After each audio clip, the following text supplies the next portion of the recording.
Hello learners, I welcome you to the video lesson 23, The Return of the Lion. Coming to the introduction, The Lion Returns is a short play. And do you know what a play is? A play is a story told in drama form where the characters speak their dialogues themselves. A play is usually performed in a theatre or in the open too. The stage usually has a background scene setting to let the audience know where the action is taking place.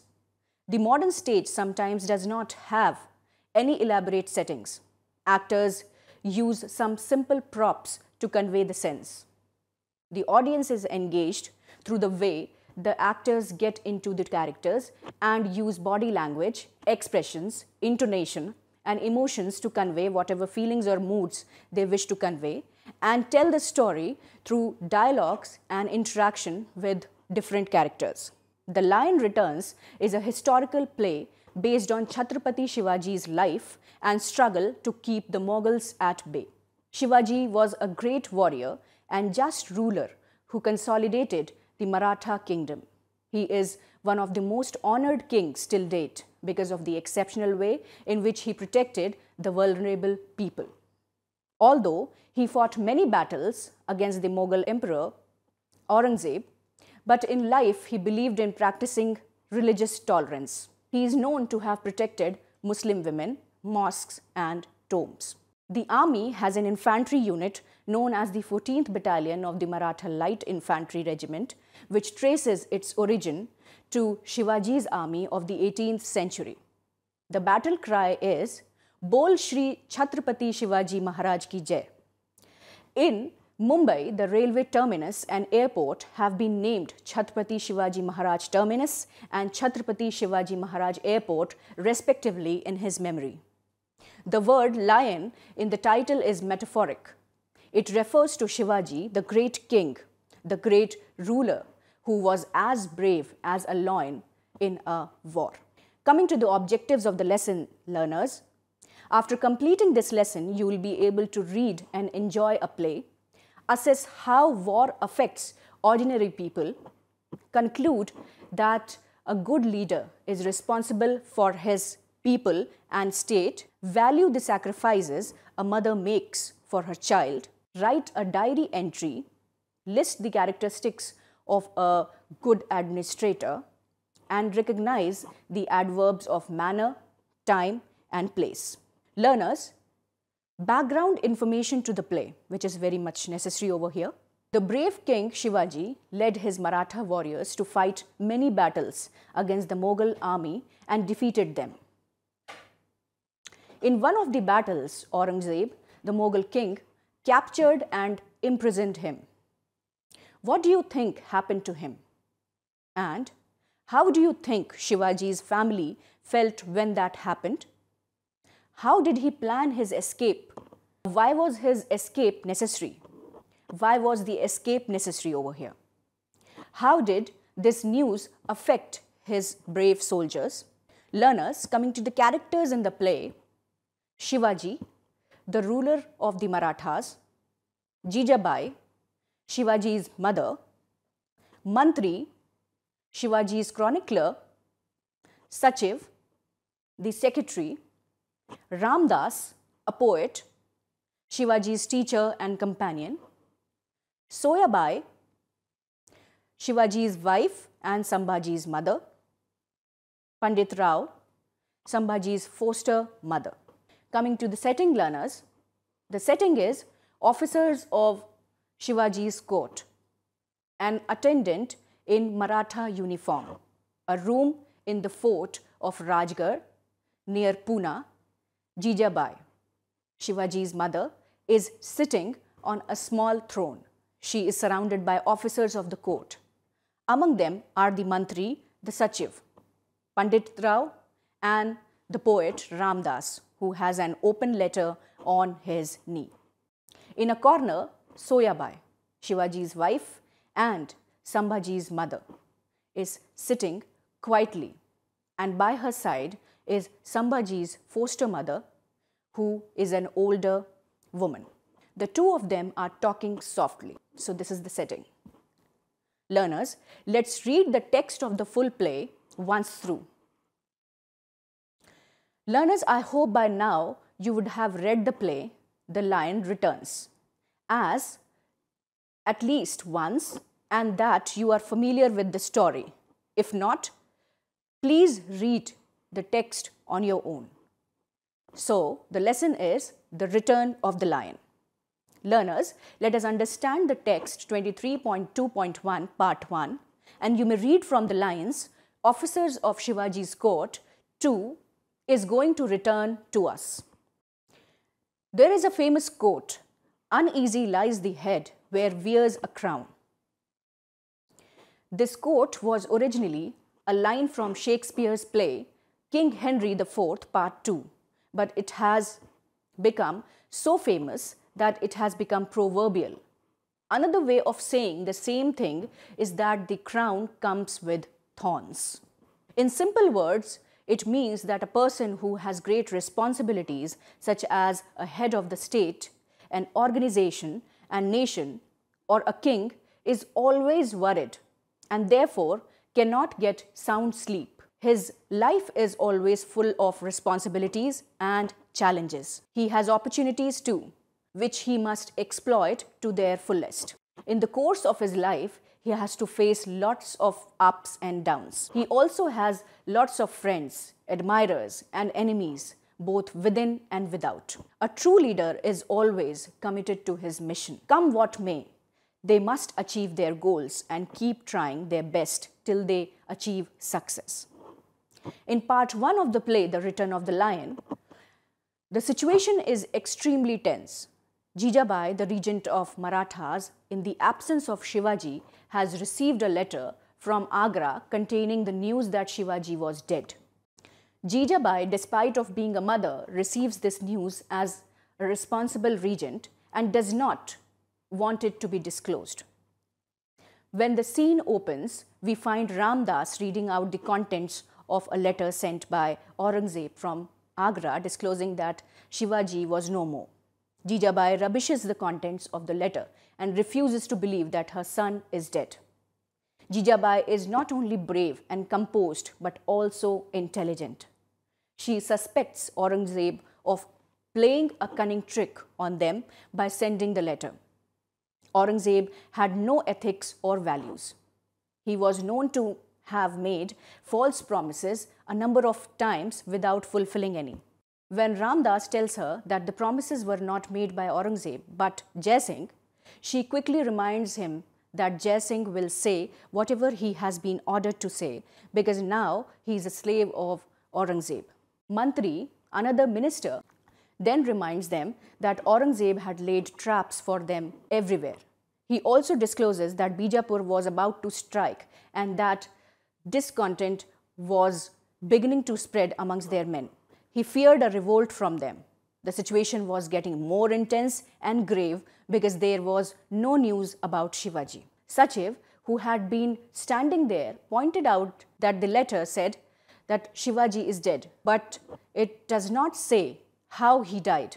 Jijabai does not want any discussion. She tells all the ministers that the letter is nothing short of being a hoax and puts the matter to rest. Soyabai, Shivaji's wife, wants to know if the letter said anything about my dear boy Sambhaji. Jijabai snubs her and orders her to be quiet. She was not the only mother who had a right to be worried. She reiterates her firm faith that the lion, Shivaji, and his cub, Sambhaji, would soon return to their kingdom. She knows that her son is too clever to remain trapped anywhere. He would soon find a way out of any critical problem. She says he can't stay long in the fox's den.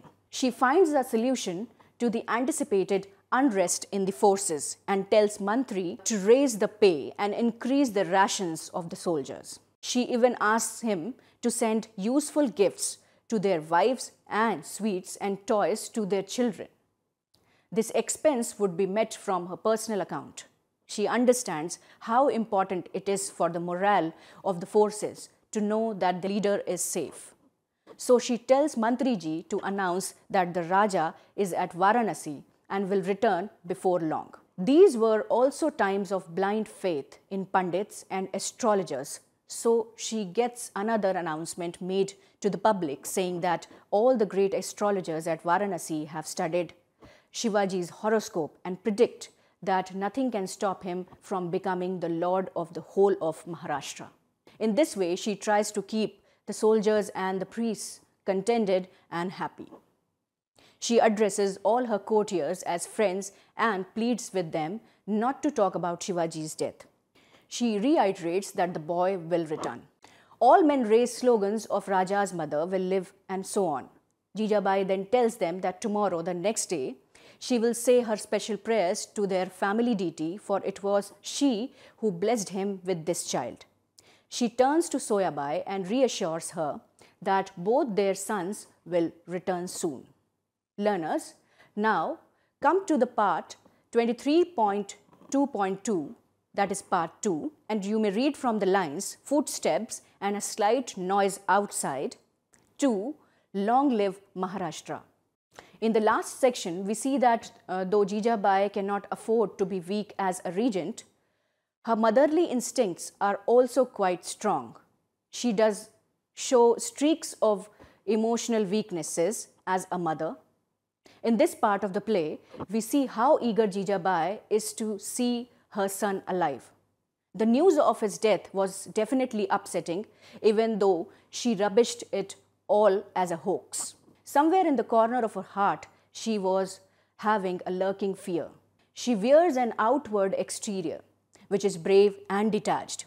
She executes her duties as a regent with great sense of responsibility when she announces gifts for soldiers and their families in order to keep their morale high. She welcomes sadhus from the north. She believes that they may have brought some news about her son. She is a totally committed and earnest regent. Her interaction with Soyabai and sadhus shows how bravely she tries to keep her emotions under control. She is devoted towards the Marathas and feels Shivaji will return for the sake of the Marathas. Shivaji too has kept his excitement under control. He makes his appearance in disguise. Learners, read the unit to find out what happens in the end. In this part of the drama, Sachiv hears some footsteps and a slight noise outside and gets alerted. Ramdas says it must be someone who wants to see them. Just then, an attendant enters, makes a bow, and announces that 3 holy men were at the gates awaiting permission to meet them. He tells Jijabai that they are probably from the north and that they are Bairagi sadhus. He says perhaps they have come to ask for charity. Wishing to seek their blessings, she gives them permission to come in. Sachiv wishes to leave the room, but Jijabai requests him to stay on till she has met the sadhus. She feels the sadhus might have some news about her son and grandson Shivaji and Sambhaji. Here we get to see the hidden emotions of a mother. As a regent queen, she puts on a tough exterior, but within herself she is still the emotional and awaiting mother. As a queen, she knows she cannot reveal her true feelings for her son. The attendant enters again with the 3 sadhus who seem to be poor, humble men dressed in rags. 2 of them are tall and the third is a small man who doesn't look up. Ramdas greets the 3 holy men. The 2 sadhus bless them, but the third simply folds hands and says nothing. His eyes remain fixed to the ground. Jijabai asks the third sadhu as to why he is not speaking anything. The first sadhu explains that he had taken a vow of silence. Then he tells her that they have heard stories about her wisdom and kindness to the poor. Hence, they have travelled a long distance to see her. Jijabai tells them that they are welcome in the house and that they can stay as long as they wish.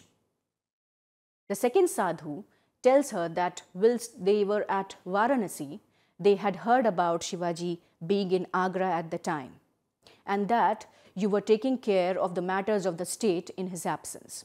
Jijabai, keen to hear more about her son, asks what else they had heard.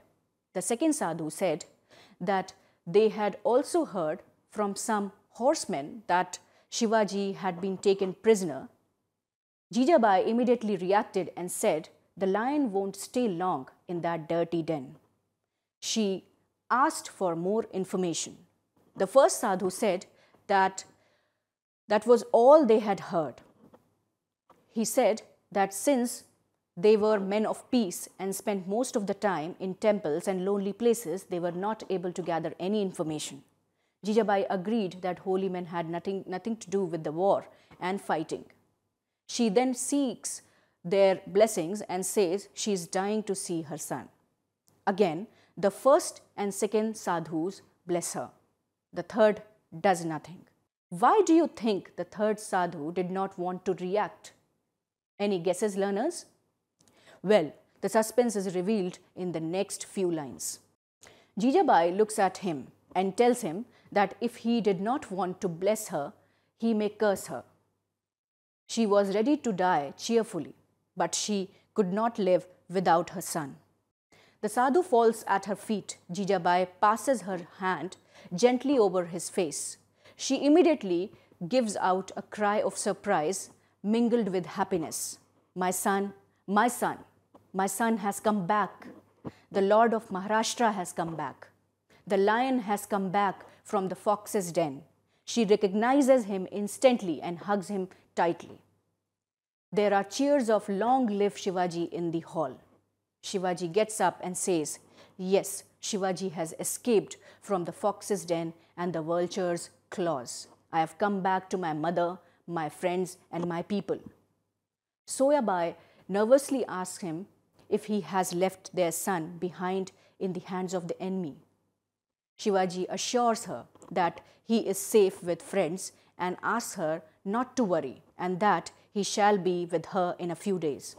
He then turns to Ramdas and says, "Sir, your pupil has returned to you. Won't you advise and guide him as you have always done?" He then turns to the others and tells them to be happy as he has come back safe from the spider's web. He announces a feast for the poor and orders lights to be lit atop hilltops and to illuminate the palace and announce his return with gunfire. All are happy and agree to carry out his orders. They go out hailing Jijabai and Maharashtra. How do you think Shivaji's surprise worked on everyone present in the room? What evidence do we have about Shivaji's large-heartedness and that he was very popular amongst his people? Learners, do you know when Aurangzeb arrested Shivaji in Raja Jai Singh's house, Shivaji realized that Aurangzeb was planning to kill him. Shivaji struck upon an idea and said that he wanted to make peace with God by sending fruit and sweetmeats to Brahmins and holy men. Aurangzeb agreed to this. One fine day, Shivaji and his son Sambhaji hid themselves in 2 large baskets in which fruits and sweetmeats were packed every day and escaped from Aurangzeb's custody. Learners, there is a section called adverbs in this very lesson, and it is under Let Us Learn Grammar. And the part is 23.3. Learners, as I had already told you in previous video lessons, adverbs are words which add meaning to a verb, an adjective or another adverb. Adverbs are of different kinds. The 3 most commonly used adverbs are adverb of manner, adverb of place, adverb of time. Number 1, adverbs of manner. Adverbs of manner show how an action was performed. For example, he laughed loudly. The Marathas fought bravely. She spoke cheerfully. Number 2, adverbs of place. Adverbs of place show where an action takes place. For example, stand here. Your Raja has come back. There are 3 holy men outside. So here, back, outside, adverbs of place.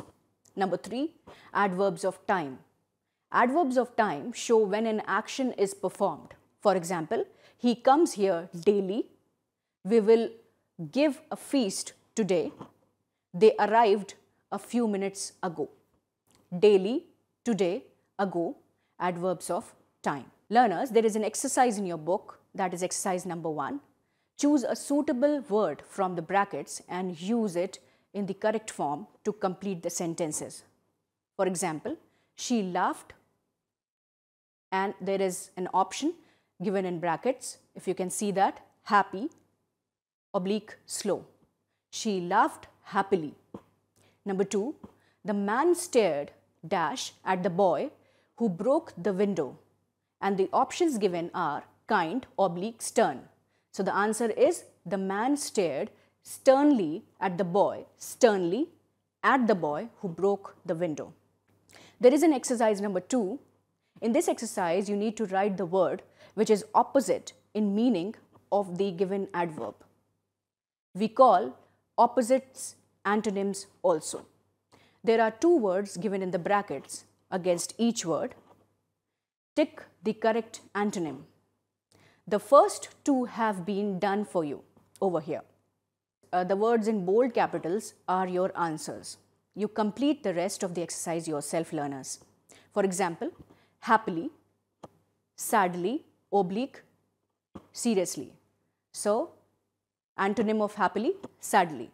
Number 2, sternly. Antonym of sternly is kindly. Coming to exercise number 3. In this exercise, pick out the adverbs and say if it is adverb of time, place or manner. 3 examples have been done for you, and let's try the rest.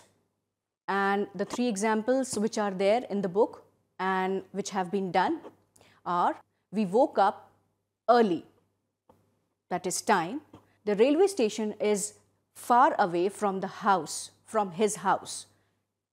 Place, she was dressed smartly on her birthday party. So this is manner. The first one was adverb of time, early. Number 2, the second one was adverb of place, away. The third one was adverb of manner, smartly. Learners, there is another portion in your book called diary entry. Learners, you need to keep in mind certain important points while writing a diary entry. Always start with the date on left. It is advisable that you divide it into paragraphs, leave a line and begin a new paragraph from the left in alignment with dear. Write in the first person, that is I or we. Learners, there is an exercise again. Let us do 23.2. Learners, have you ever faced a situation when you lost something or somebody you loved? How did you feel when that happened? Write a diary entry describing your feelings. So you need to keep the aforestated objectives in your mind for a diary entry. Learners, what are the qualities of good administrator? It's there in the lesson. I hope by now you have understood. Number 1 is staying objective. A good administrator treats all people with the same respect and fairness and does not play favorites. He or she makes decisions about an employee based on job performance and not on whether she likes or dislikes someone.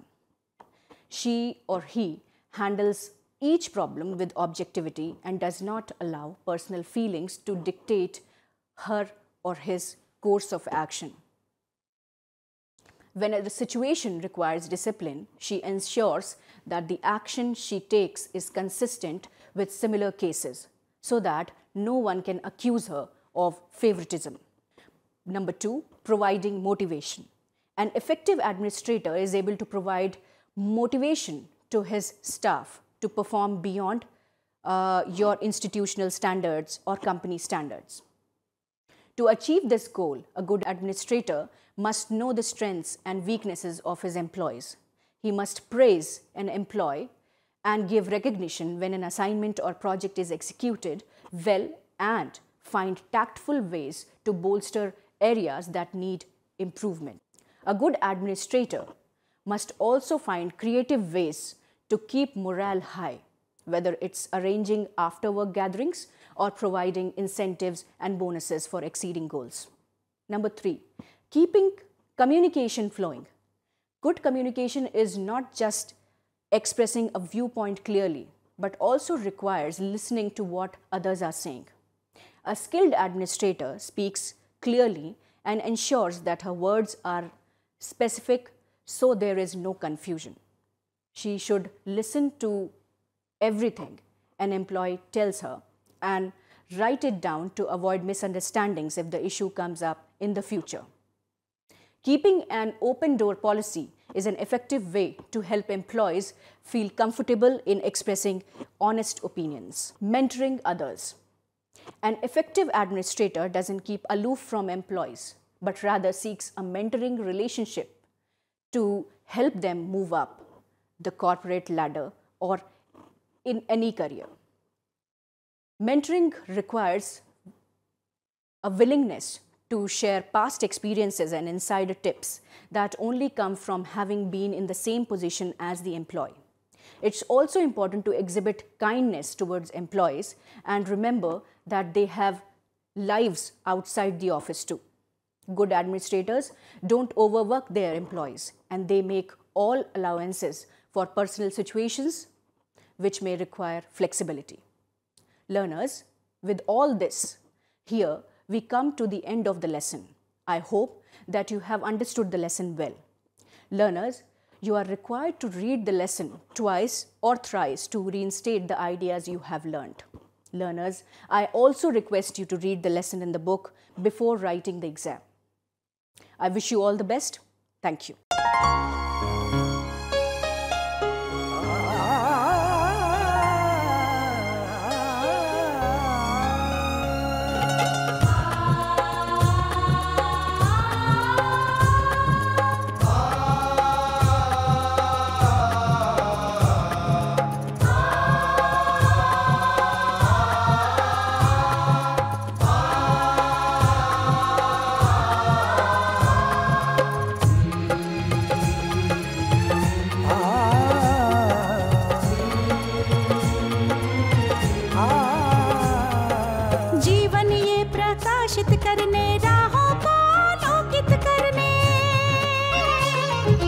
जीवन ये प्रकाशित करने राहों को आलोकित करने हम अपना दीपक स्वयं बने हम अपना रास्ता स्वयं चुने हम अपना दीपक स्वयं बने हम अपना रास्ता स्वयं चुने जीवन ये प्रकाशित करने राहों को आलोकित करने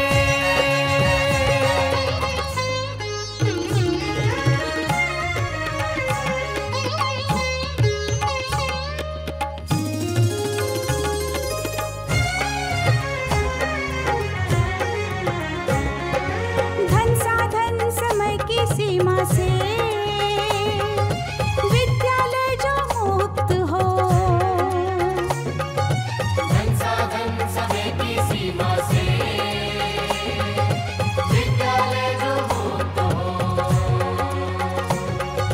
कभी पढ़े हम कहीं पढ़े वे विषय